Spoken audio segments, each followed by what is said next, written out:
nak mati dalam kesejukan ke ataupun mati ataupun sakit disebabkan asap tadi.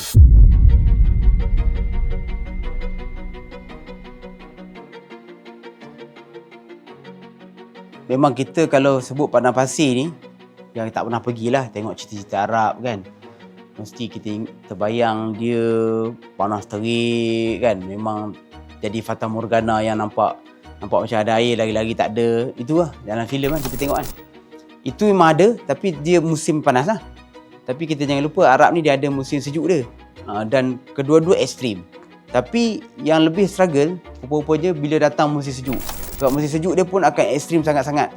So bila tanya dia, kalau macam pakai pemanas tu dah ada, apa masalah pula? Dia kata masalah dia kekurangan minyak untuk nak nyalakan api lah.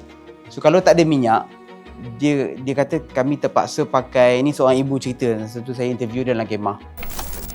Dia kata kami terpaksa pakai baju-baju lama, kain buruk, pakai paper, pakai apa-apalah kotak-kotak untuk dia bakar dan dapatkan haba daripada api itulah kan. Dia kata okey, selesai satu masalah tapi datang masalah lain. Tanya masalah apa pula? Masalah dia adalah bila dia bakar guna baju-baju, bahan bakar yang bukan minyak ni, dia akan keluarkan asap yang hitam kan. Asap tu jadi bahaya pula untuk anak-anak kecil dia, yang baby semua kan, dia jadi sakit.